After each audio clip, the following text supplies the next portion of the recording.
I did text some people in the league. They can be wrong.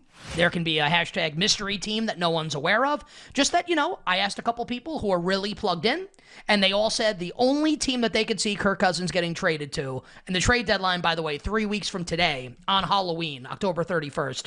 The scary times in the NFL for the Vikings. Trick or treat. The only trick or treat. I guess this would be, I don't know what this would be. I guess it's a treat for the Jets. I guess the trick would be Zach Wilson. Yeah. Right, yeah. And like Zach Wilson doesn't need to dress up as a horror character. He can just wear his uniform and scare the bejesus out of all Jets fans. The only team is the Jets, right? So, Ken, if the Vikings lose on Sunday, and even if they win on Sunday, they should still trade Kirk Cousins by the 2-4. Great, you beat the Bears.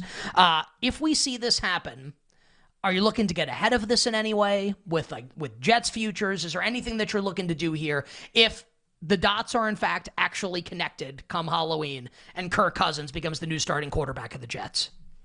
Yeah, it's really tricky, right? Because, and I'll tie together two teams that I was just looking at today for stuff, the Lions and the Jets. And the problem with, and betting overs on both of them. So the idea for the Lions is they essentially now get 2 free wins at the end of the season, like basically 95% win probability games. They play the Vikings 2 games in the final 3 weeks.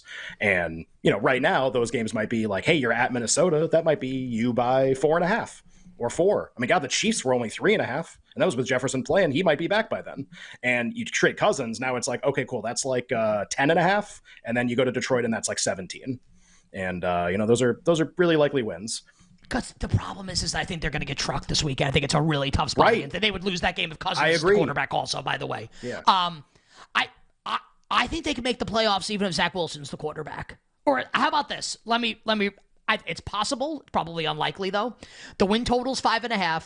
They're going to lose. Like Rodgers could be the quarterback this weekend, and I would pick the Eagles to beat them. Like Rodgers could be back healthy, and I think the Eagles would still win the game. By the week after, by the way. Good time to introduce a new quarterback into this situation after you lose to the Eagles. Why can't the Jets win 4 more games this season with Zach Wilson as the quarterback? I'm okay even with betting that over now, 5.5, where even if Zach Wilson's the quarterback, I still think they can go over that and go 6-11. 6-11. Like they just beat Denver this weekend. And not that Denver's great, but you got a decent. Zach Wilson's played okay the last 2 weeks. They don't need him to be great. They just need him to be not the worst. And to be fair, He hasn't been the worst in the last 2 games. 2 of their they're losses. Going to lose this weekend no matter what. They play the Dallas Giants and in a couple Kansas City. weeks. The Jets are going to get what's the point spread going to be in the Jets-Giants game? It's a neutral site game for both teams. Home team. I don't have my ratings up. But Jets a little more than a field goal probably sounds about right. Something like that. The Jets are going to smash the Giants in that game. Poor Daniel Jones. They're going to win that game. Is he going to play in that game? Yeah. Right. Yeah, that's a great point. He might not, if he plays against Buffalo, he might not leave that game healthy. And I'm being serious. I'm not even being glib with the way this line is protecting. The Jets can't win 4 more games this year with Zach Wilson as the quarterback. Really? I mean, I kind of like that look at the Jets to go over that win total here. Maybe not playoffs, Ken. And then if you get Cousins, it's like you're doubly in. I think they can be in and win it, go over even with Zach Wilson. Maybe I'm the crazy one for saying that. Maybe. No, you were the most bullish. I messaged a bunch of people about all these bets that we're talking about. So I bet the Lions 10.5. It's juiced a little more over now than it was when I bet it. But I think there is a big difference between 10.5 and 11.5 with the number of auto wins they almost might have down the stretch. Their floor is, the Lions' floor is extremely high. And we'll talk about that on Thursday. If Cousins gets traded, it's almost just Campbell maybe does win coach of the year because they're going to win 14 games. They're not an improvement coach anymore. They're a great team coach. They moved into a different bucket. That can happen if they just win so many games. Does Aiden Hutchinson win defensive player of the year because they win an insane amount of games? They're going to get no awards. They're going to win 15 games, 14 games and win no awards. Just kind of interesting. We'll talk about that on Thursday. The Jets schedule. So I bet the Lions thing. I bet Jets over 5.5. We talked about this already before the show. I bet Jets 5.5. I bet the longest price on them to make the playoffs. That just in case people are curious, after the Eagles game, because this is tough, right? If you wait and they lose to the Eagles, the numbers get even better. But what if they are already rumored to be connected to Cousins? Maybe the markets get pulled. It's tough, honestly, you might just double down again when they lose to Philly and they go into the bye week. Some of the games for the Jets where you're how are they going to win 4 more games? Giants on Mars, on the moon, they'd still be a favorite in the game. Doesn't matter. These are some of the games. At the Raiders. Anybody watch the game last night? home Atlanta, home Houston. Remember, Ritter terrible on the road. Home Houston, home Washington. They play at the Patriots the last week. And it's like, oh, well, the Patriots have beat them a million straight times. The Patriots might be tanking by then. I don't know what the hell that team's going to do. Like, there's just, it's not like these are wins, like you write down win-loss like Frances always used to, but it's just like, these are opportunities for wins at least. Like, yeah, you know, you play at Miami. That's a rough game. Like, that's probably not a game where you have an opportunity to get a win a lot of the time. Sunday's game, not an opportunity where you can get a win a lot of the time. They got a lot of chances here to get a bunch of stuff, and that's with Wilson. So, your Cousins, your favorite in all those games now, maybe by a lot in a couple of them. It's just really interesting. Check. One of the favorite games that you love to play on your show, and that we have played before on your show, is like, what if? Like, what if X happens, then what happens? So we have a couple minutes left for this answer, so feel free to take your time a little bit here, but maybe like 3 minutes for the answer. I'll interrupt if need be here, because I'm sure you'll have a lot to say. Let's say, Shaq, the Vikings lose to the Chicago Bears coming up this Sunday. They're 2.5-point road favorites. Justin Jefferson's not playing in the game. Let's say that the New York Jets make a call to the Minnesota Vikings, and Kirk Cousins gets dealt from Minnesota to the Jets. What happens if that scenario unfolds? Well, then I assume Aaron, their injured quarterback who they brought in to start the season, complains that he did not come over here to groom another quarterback. That's not what he's here to do. That's not his job to do. So there'd be some bellyache. And,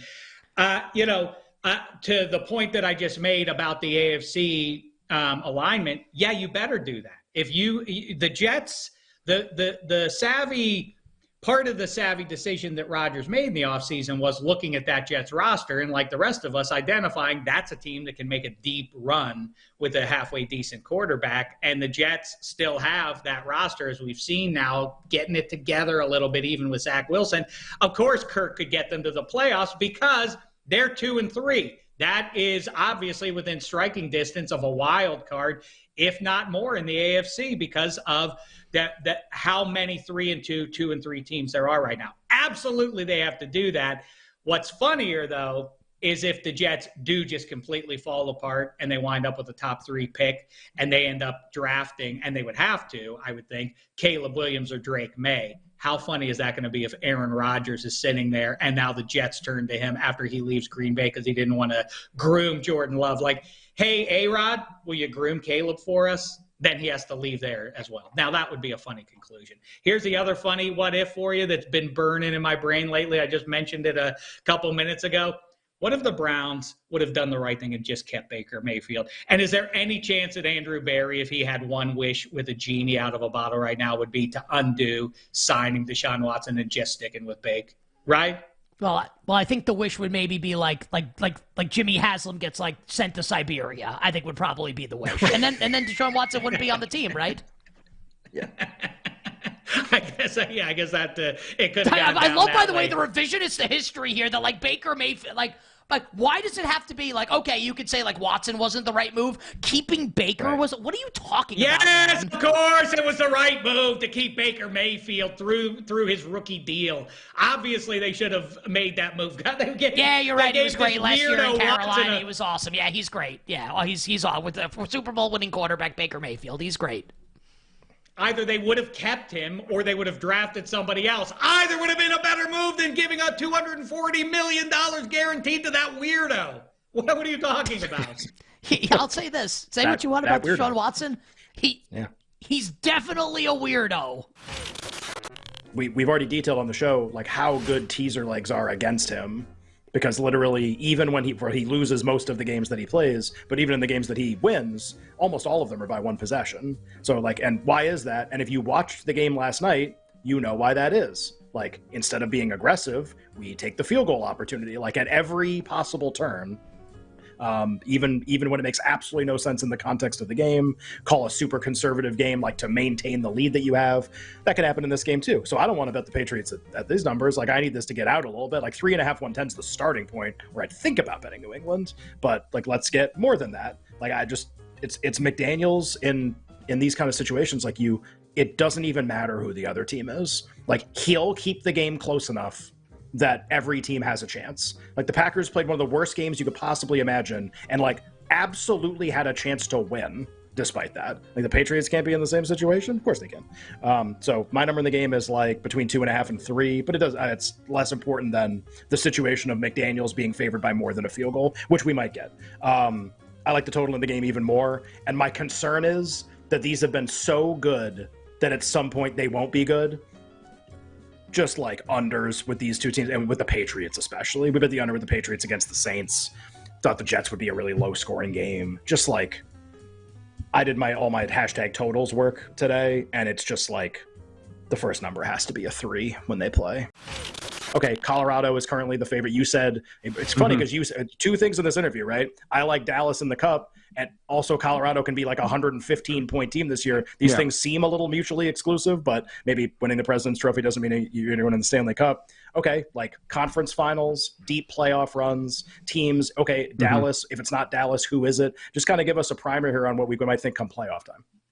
Well, let's talk about the defending champs, Vegas, right? If you look, rarely when teams win championships in any sport does the team come back intact. Guys leave, guys get paid, guys get traded. The one move they made was trading Riley Smith, and they had the replacement in Ivan Barbashev. It's basically the same team. Now, they've got injuries to start. Alec Martinez and Zach Whitecloud on the blue line are both on injured reserve.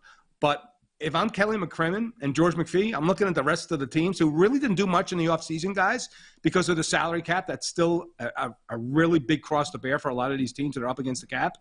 I'm feeling good about a repeat if I'm Vegas. So that's it. But I don't have them in the Final Four because it is so difficult. I'll give you my Final Four. I do have Colorado and Dallas in the West. I think the Metro, Carolina, it smothers people defensively. They're not going to give up a lot. The question is, can they score in the playoffs? They did against Florida. They were tough games. They wound up getting swept. Florida and New Jersey.